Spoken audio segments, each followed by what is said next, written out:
Living Adventurously is brought to you in partnership with Komoot, the route planning and navigation app that helps you make the most of your outdoor adventures.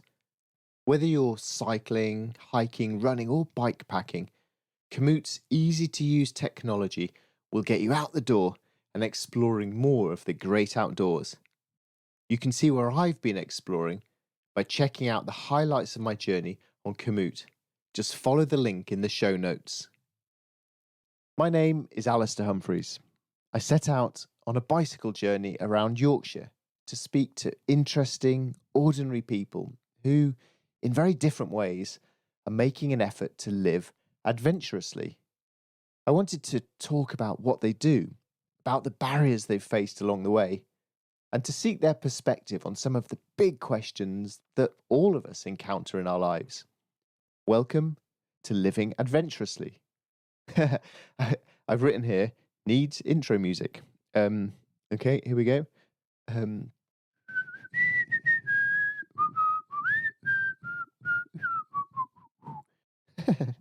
That'll do.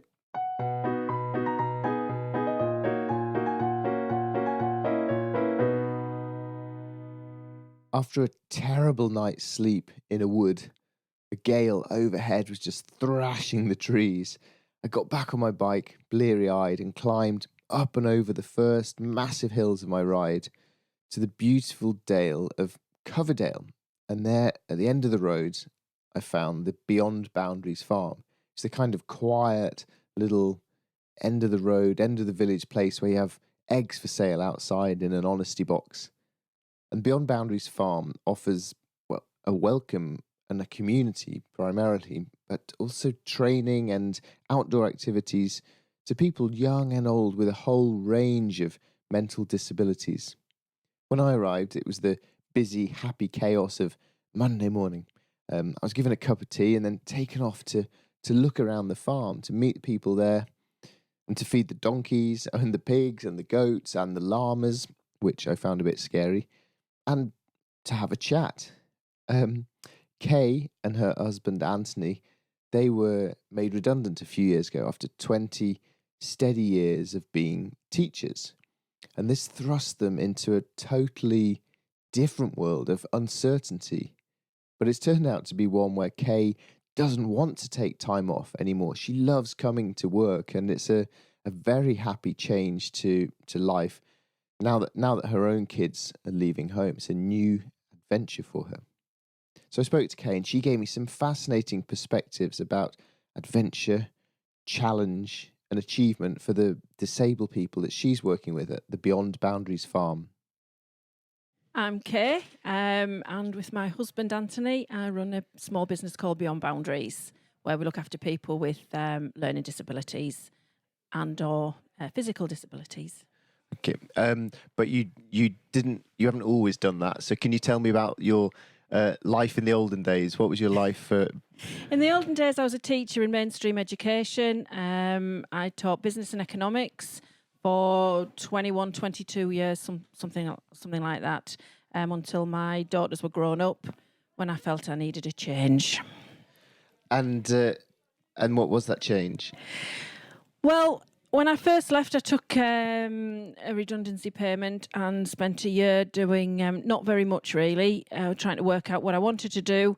We met up with a lovely lady called Lucy, who ran a business very similar to the one that we run now, at the same place that we run it, who needed somebody to help her out, and we took it from there. We took over. So you went from being a teacher in a normal school, being a mum as well, for 20 years, pretty normal, routine kind of life with the excitements and dramas of being a teacher, to today. And I only just met you this morning, and I arrived early Monday morning into what I think I'd describe as a very happy chaos. It's there's people all over the place doing stuff. This is running around. There's a lot of energy here, but it feels to me like a totally different world to life as a teacher in a normal school. Absolutely. I think you've probably summed it up better than anybody else yet. Chaos, but happy chaos. I never thought I'd have a job where I actually don't like taking time off. I want to get up in the morning and I want to come to work. And as my kids are leaving home, I feel like I've got a new family, somebody else to sort of look after and care for. So, yeah, it's a massive change, but a very happy change. So when you were back being a teacher, did you ever anticipate that you would stop that and then go do this fairly unconventional work, or was your life sort of mapped out towards, through your teacher's pension, trip to the sunshine? Yeah, pretty much. I decided that at 55 I was going to take my pension early, do a bit of part-time work maybe to top it up, and then by 60, have holidays, do very little. That's completely gone out the window now.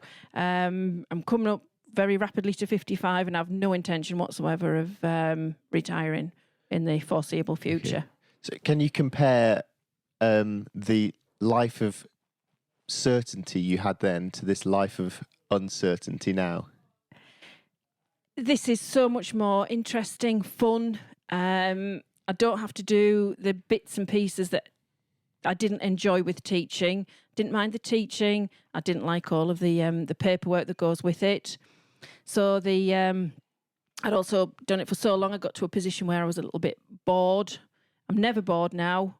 I like the uncertainty. I like the unpredictability. I like being able to decide that maybe next week we'll go out on a trip or we'll do something different.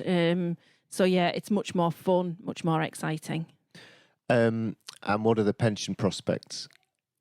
Well, I've still got my teacher's pension. Oh, good. So okay. I still will retire at some point. I just don't want to yet. Yeah. That's all. So, which is actually, I think, actually a nice thing, because one of the things I'm interested in is people moving to a life of more uncertainty. But I think having a sensible safety net is a good balance between doing something daft and being practical, isn't it? Yes. I mean, we do have that safety net in that, because we've both got a teacher's pension, and in that way we're very fortunate that we've been able to, I suppose, take a bit of a risk on something, but knowing that we had something to fall back on if need be. Yeah. Yeah. Okay. What does living adventurously mean to you? What would that phrase mean to you? It means getting out and about, doing different things, meeting different people, meeting interesting people. Not that I didn't meet interesting people as a teacher, but I meet people who are very different now, who come from all different kinds of backgrounds to me, who come in as volunteers, who just pass by and pop in for a chat. So I think it's about getting out there and doing things that are different. And I think that adventure's linked to being outside as well, and we're outside a lot now. And what does living adventurously mean? What would that phrase mean to some of the guys that you help here? It can be something very simple. We've just bought some bikes. Some of them are tricycles, some of them are ones that you sort of pedal with your hands. And just being able to cycle in a circle could be an adventure for some of them, because they've got a very lack of good balance and they've never ridden a bike before, and that can be adventure to them. Walking the donkeys up to the woods can be adventure. Building a shelter in the woods can be adventure. It can all be very simple things, but things that they've never done before. And why is adventure important to the people that you're helping here? If they didn't come and do outdoor things like that, some of them would be inside quite a lot, which would be very unhealthy. This is getting them out and about, and they come back on a lunchtime or on an evening, and they often have a real buzz about them, and it's something that they've done, and it's all linked to fun and being part of a team. And one of the nicest things they ever say is that they feel as if they're part of a family, and I think that's all linked to the kind of great times and the adventures we have together. There's a young lady here, Claire. Yeah. And Anthony was telling me about the time she went up to the woods to cross the stream. Can you tell me about that? Yeah, Claire is absolutely great, and she'll have a go at anything, but she can be very, very unsteady on her feet. And we have a stream, I should say, and we're trying to build bridges across it. But part of it is not to necessarily go on a nice, safe, secure bridge. It's about getting in the water and stepping over the stones. And the first time she did it, with help from some of the other guys, the sense of achievement was just amazing. So some things that we might feel is very, very simple, to her was just, she talked about it endlessly. And I find that such an important thing, as people, the kind of world I live in is normal adventure-y stuff, and there seems to be quite a thing of measuring your adventures, people worrying that, what this thing I'm doing now is not that amazing because so-and-so climbed Mount Everest. And one thing I'm really interested in is people trying to do adventures at their own levels. Yeah.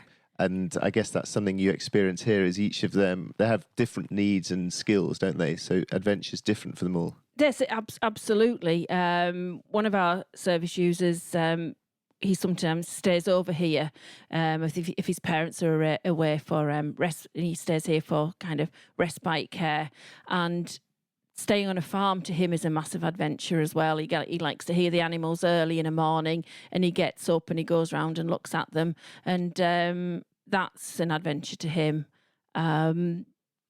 Walking the goats can be an adventure to some of them. Everything is different. They all see different things in the activities that we do. And a lot of the guys here have got quite severe physical, mental difficulties, and they're not going to be going on to get normal jobs and normal conventional lives. Yeah. So, what's the importance of trying to stretch them and help themselves grow and become more ambitious with the things they're trying to do? What's the purpose of that in their cases? They all, just like everybody, they need a purpose in life. They need to feel that they're achieving something. So, just by going off and collecting the eggs and counting them and putting them on the cart for everybody to sell, collecting the money in, counting it up at the end of the day, that's given them a real purpose, and it's something that they find really interesting, really exciting. It helps to build their confidence, because it can sometimes be daunting to go out in big crowds if you have certain difficulties. Some of our guys, quite a few of them, have autism and find crowds difficult, and helping them to not to enjoy being in a crowd, but being able to accept being in a crowd sometimes without panicking. I feel that's a massive achievement for them as well. And you mentioned purpose a few times in that answer. What's your purpose? My purpose is to give them really the best experience that they can have. If at the end of every day I can send them home and they've all either had an achievement or had a good time or just enjoyed being here, then that's what I want to achieve. This is one of those lovely places that you turn up to occasionally and you just feel welcome straight away, and it's just full of lovely, bubbly, loud, kind, cheerful, laughing people. And I think that's a lovely thing, that you're all so kind and giving. So I'm not nearly as nice a person as you. So what's in it for you out of all of this? A massive sense of satisfaction. Just having a job that I enjoy is a massive achievement for me, really. I think one of the things that I've taken from the people I meet is that they've taught me to stop being so judgmental. They don't judge anybody at all on how they look. If you're nice to them, they'll be nice to you. And I think I've learnt a lot from that in mainstream education and everyday life, we do judge people a lot. And these guys just don't. If you're nice to them, they'll be nice back. So you've been working here for about 4 years or so. So what have the guys here taught you that would have been really helpful for you to know 20 years ago when you were normal teacher, normal life, normal job? I think mainly that people who have tremendous difficulties, you don't always see that and maybe you're not as understanding with people as you should be, because what you see on the surface isn't necessarily what they have to cope with in, their everyday life. One of the things I'm finding in my own life that I'm really trying to cultivate is more curiosity.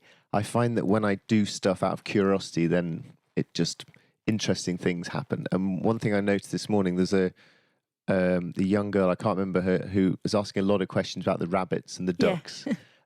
And there's a real sense of curiosity here.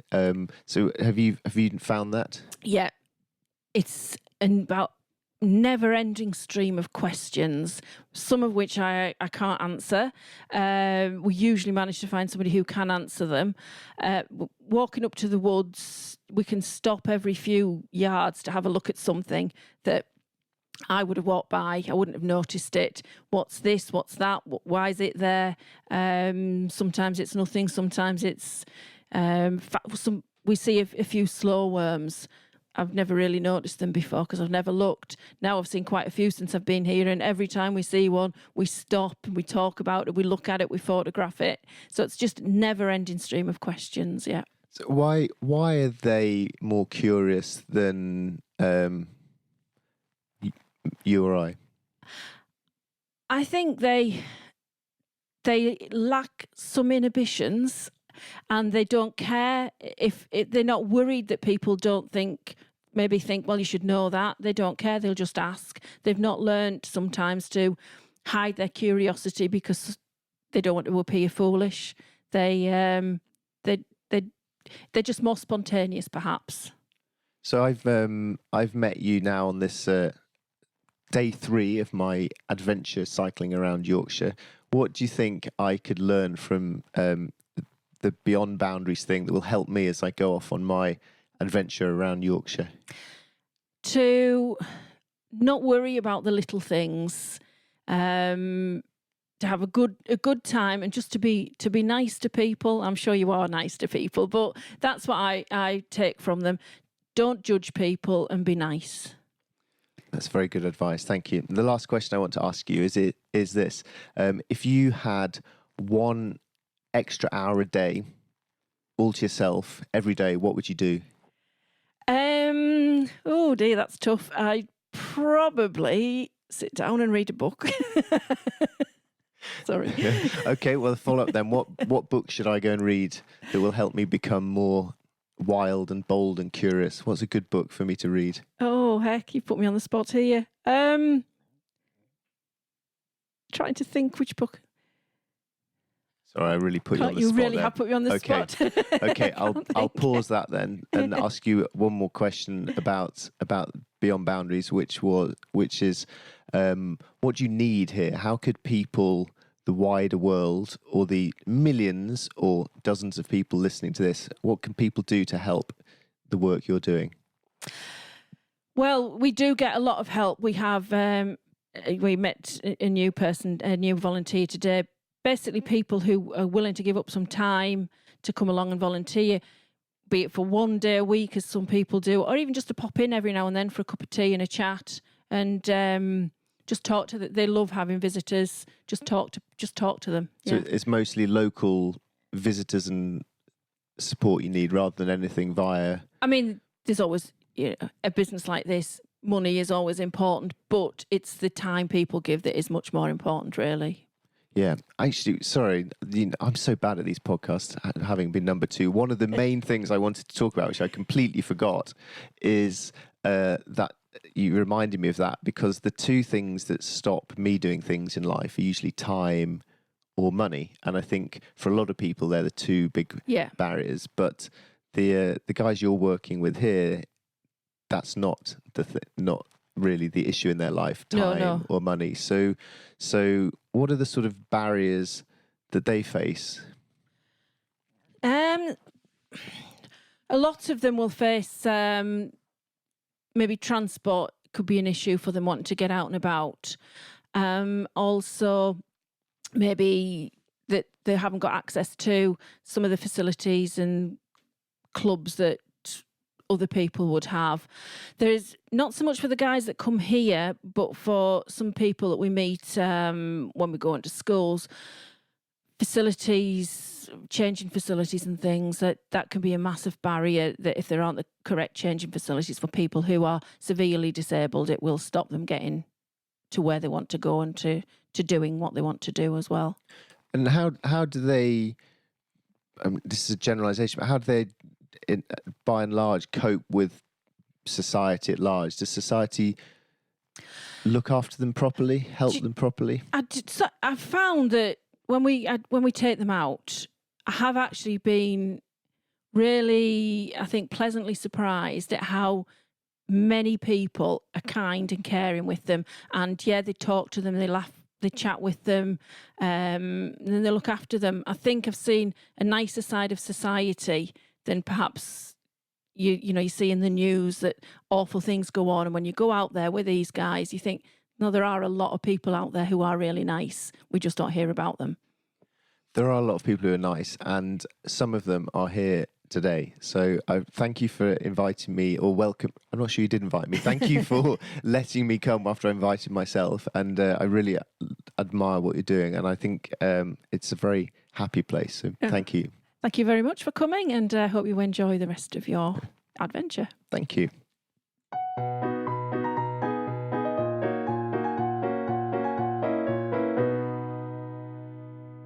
I hope you've enjoyed this episode of Living Adventurously. There's show notes from every episode on my website, alastairhumphreys.com/podcast. If you have enjoyed it, please take a screenshot of your phone and pop it up on social media, or leave a review with your podcast provider. It makes a massive difference. Thank you very much. To make this podcast happen, I teamed up with Komoot, the outdoor planning and navigation app that helps you explore more of the great outdoors. One of the many ways Komoot helps you have better adventures is through their highlights feature. Komoot highlights are recommendations from local adventurers in the area you want to explore. They could be a great cafe, a particularly beautiful stretch of trail, a lookout point, or a well-stocked shop. These recommendations appear on the map as highlights, large red dots for popular highlights, those with lots of additional information and images, or small red dots for highlights that have fewer comments and images. Inside a hint, the size of the dot doesn't necessarily correspond to the quality of the highlight in real life. It only indicates how many people have visited the highlight before you. Perhaps it's a little less visited and therefore all the more special. Your very own outdoor experiences and some inspiring highlights are waiting for you. Go explore more with Komoot. Head to komoot.com/G and use the voucher code ADVENTUROUS to claim your free region bundle.